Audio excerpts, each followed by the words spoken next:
इस ऐतिहासिक रामलीला मैदान पर हो रही लोकतंत्र बचाओ रैली में पधारे आप सभी साथियों का मैं दिल से स्वागत करता हूं। और ये मंच है यूनिटी इन डाइवर्सिटी, हमारे एकता में, हमारे विविधता में एकता है। ये दर्शाने के लिए आज ये जो मीटिंग यहाँ पर बुलाई है, और इसके लिए मैं हमारे सभी साथियों का धन्यवाद करता हूँ। और खासकर ये जो मीटिंग है, इसका एक ही उद्देश्य है कि विपक्ष इकट्ठा होना चाहिए। इतने पार्टी के नेतागण इस मंच पे बैठे हैं, और ये किस लिए बैठे हैं कि इस देश को बचाने के लिए, इस देश में एकता रखने के लिए, इस देश के डेमोक्रेसी को बचाने के लिए और इस देश के संविधान को बचाने के लिए ये लोग सारे इकट्ठे हो गए। मोदी तो डेमोक्रेसी नहीं चाहते, वो हमेशा तानाशाही के विचारधारा वाले हैं। मुझे परसों वो मिले थे, कल मिले थे राष्ट्रपति भवन पे। वहां पर शाह थे, नड्डा थे, और मोदी जी भी थे, और दूसरे नेता लोग भी थे।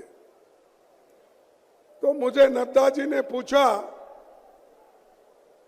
कि आपका चुनाव प्रचार कब से हो रहा है और आपका लिस्ट कब फाइनल हो रहा है। तो मैंने यही कहा, हमारा लिस्ट तो फाइनल हो रहा है, लेकिन हम जो चुनाव करना चाहते हैं वो निष्पक्ष चुनाव नहीं हो रहा। और मेरे खाते में, मेरे पार्टी के खाते में जो पैसे थे वो पहले ही चोरी हो गए हैं। और खास करके मुझ पे जो पेनल्टी लगाई है वो 3,567 करोड़ का, 3,567 करोड़ की पेनल्टी मुझ पे लगाई है। 14 लाख का हिसाब हमने नहीं दिया, इसीलिए उन्होंने 135 करोड़ का जुर्म लगाया। ऐसा इंटरेस्ट पे इंटरेस्ट, इंटरेस्ट पे इंटरेस्ट करके आज 3,667 रुपए कर दिया, ताकि जैसा राहुल जी ने कहा, हम प्रचार न कर सके, कहीं भी जा नहीं सके, कहीं जाना नहीं, किसी को मिलना नहीं, हमारे कार्यकर्ताओं को कोने कोने में भेजना नहीं। ये तरीका मोदी जी ने अपनाया है, और डेमोक्रेसी को एक एक करके हमारे संस्थाओं को वो खराब कर रहे हैं, उसका ऐसा गैर इस्तेमाल कर रहे हैं। चाहे वो ईडी हो, चाहे वो सीबीआई हो, चाहे वो सीवीसी हो, चाहे वो सीबीआई हो, इन संस्थाओं का दुरुपयोग करके एक एक नेता को डरा रहे हैं, यहां तक कि पार्टी के लोगों को भी डरा रहे हैं। और ये कह रहे हैं अगर आप कांग्रेस के साथ वो गठबंधन में जाएंगे तो आपको क्या जेल चाहिए, क्या आपको गठबंधन चाहिए।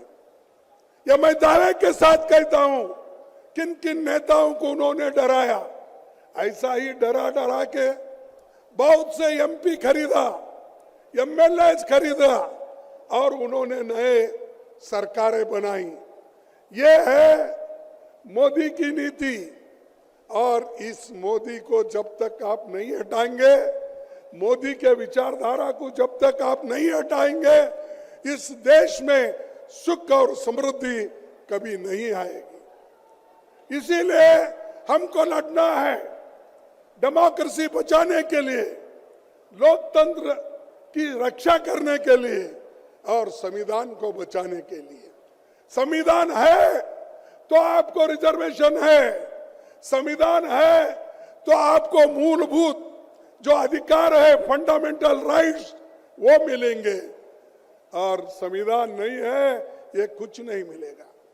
आप याद कीजिए, मेरे माताओं से मैं निवेदन करता हूं, आप याद कीजिए, अगर बीजेपी की सरकार इस देश में संविधान बनाती तो वो पहला काम करते, महिलाओं को वोटिंग की पावर ही नहीं देते, क्योंकि उनके विचार वैसे हैं।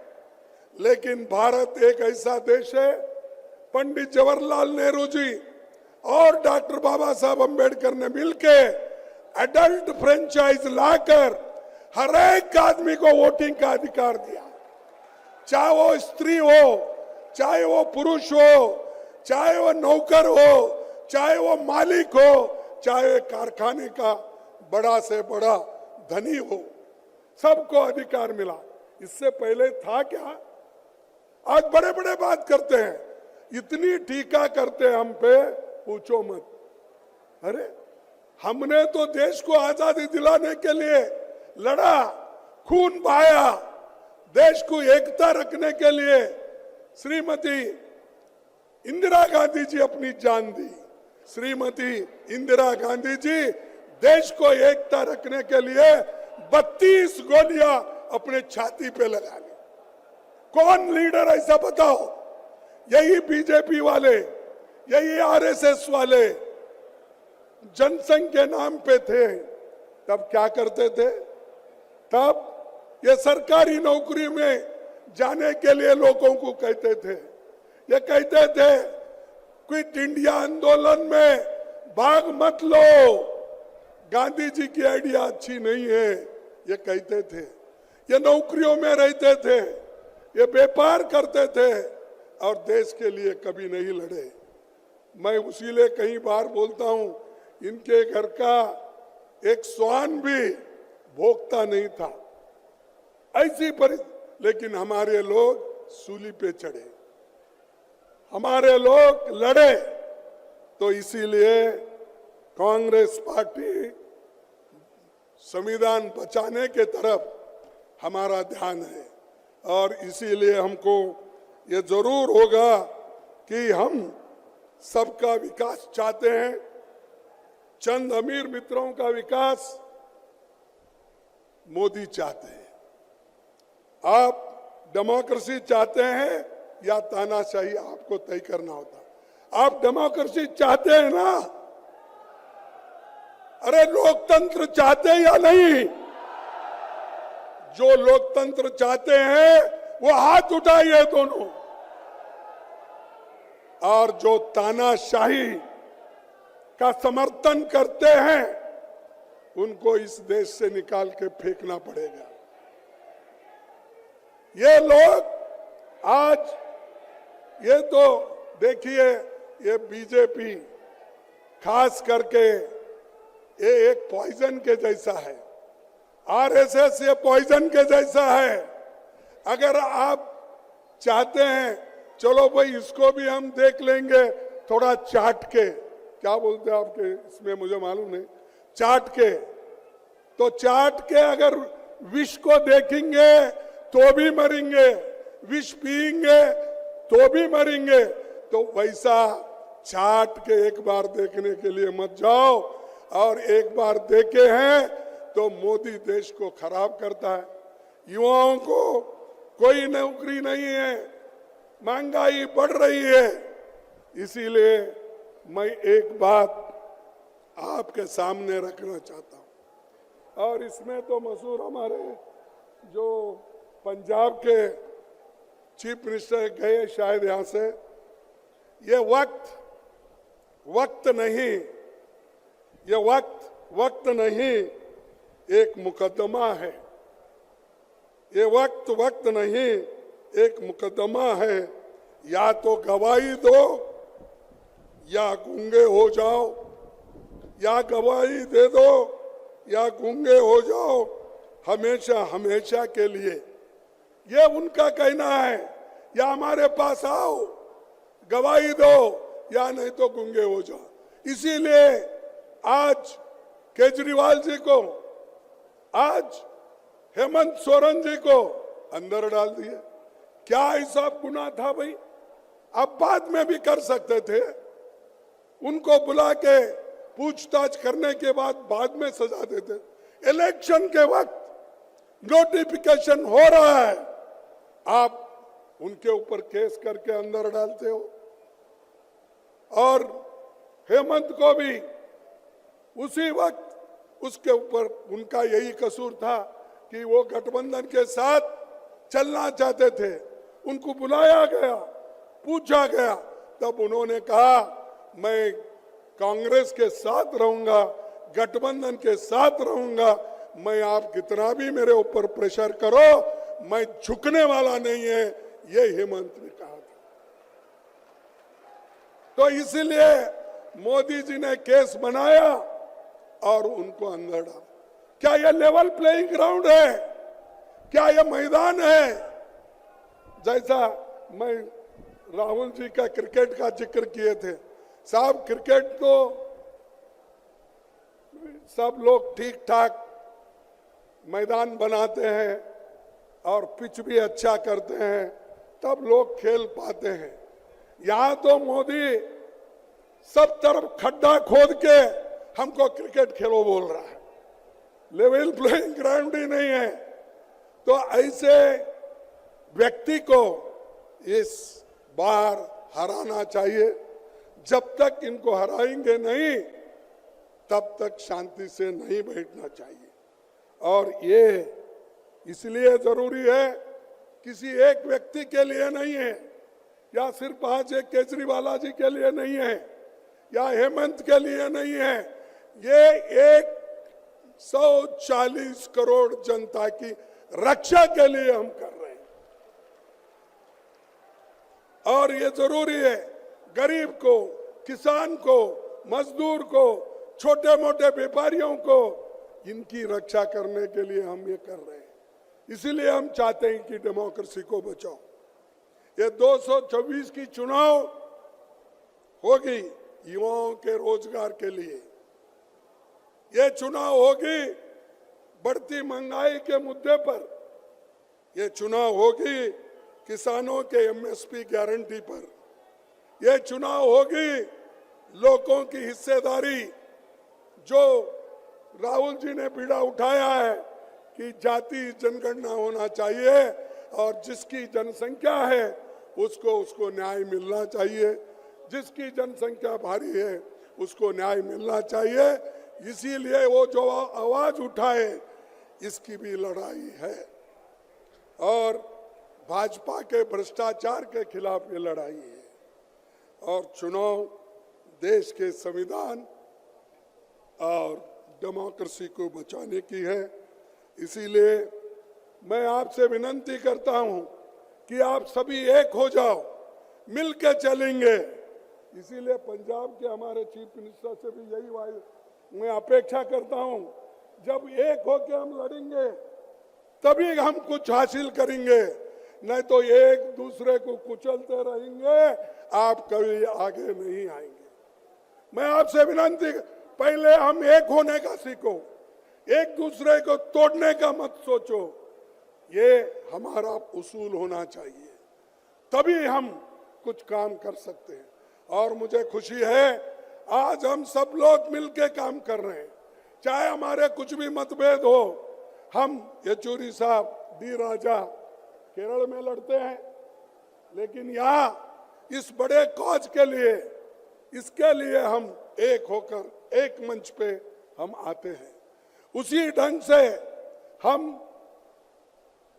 आप आदमी से हम यहाँ पर लड़ते हैं, पंजाब में लड़ते हैं, तो देश के एकता के लिए, अखंडता के लिए एक मंच पे है।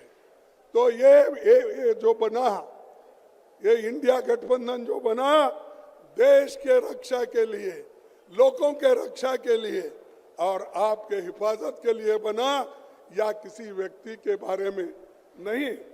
अगर वो व्यक्ति, संविधान बचा, हर व्यक्ति बचेगा, और जो अच्छा काम करता है वो जरूर बचेगा।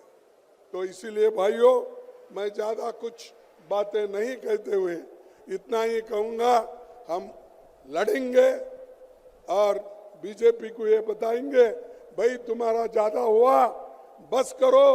लोग अंडर करंट है, आप ये मत सोचो 400 पार की जो बात करते हैं, ये 400 होने वाला नहीं है। चुप लोगों को डराना धमकाने की बात करते। अरे हमारे पास वो हिम्मत है, हमने कई लड़ाई लड़ी है, कांग्रेस ने कई लड़ाई लड़ी है। बीजेपी के लोग तो एक बार 2 सीट आए थे, उनके 2 ही सीट, आपको मालूम होगा, दिल्ली वाले आप बेहतर जानते हैं। तो ये 2 सीट लिए सो लोग बार बार दूसरों को गालियां देते हैं। तो इसीलिए आपसे मैं यही कहूंगा कि आखिरी में एक बात कह के मैं अपने बात को खत्म करूंगा, तो वो ये है कि इंडिया गठबंधन के लिए जो मुश्किलातें हैं, उन मुश्किलातों को हम सब मिलके दूर करेंगे। और मोदी का क्या है, कोर्ट भी उसके पास है, पुलिस भी उसके पास है, सभी कुछ उसके पास है। और इसीलिए मैं, एक शायर ने लिखा है, अपील भी तुम हो, दलील भी तुम, अपील भी तुम, दलील भी तुम, गवाह भी तुम, वकील भी तुम, गवाह भी तुम, वकील भी तुम, जिसे भी चाहो हराम कह दो, जिसे भी चाहो हराम कह दो, जिसे भी चाहो हलाल कर दो, जिसे भी चाहो हलाल कर दो। सब उनका, वकील उनका, कोर्ट उनका, पुलिस उनकी, सब कुछ उनकी। तो ऐसे में डेमोक्रेसी को टिकाना, आप में जोश आना चाहिए और जोश के साथ हम लड़ते रहेंगे। मैं कहूंगा जय हिंद, जय हिंद। क्या यारो उधर के पीछे के लोग बोल रहे हैं, आपको नहीं होना जय हिंद? जय हिंद, जय हिंद, जय हिंद। सबको धन्यवाद, नमस्कार।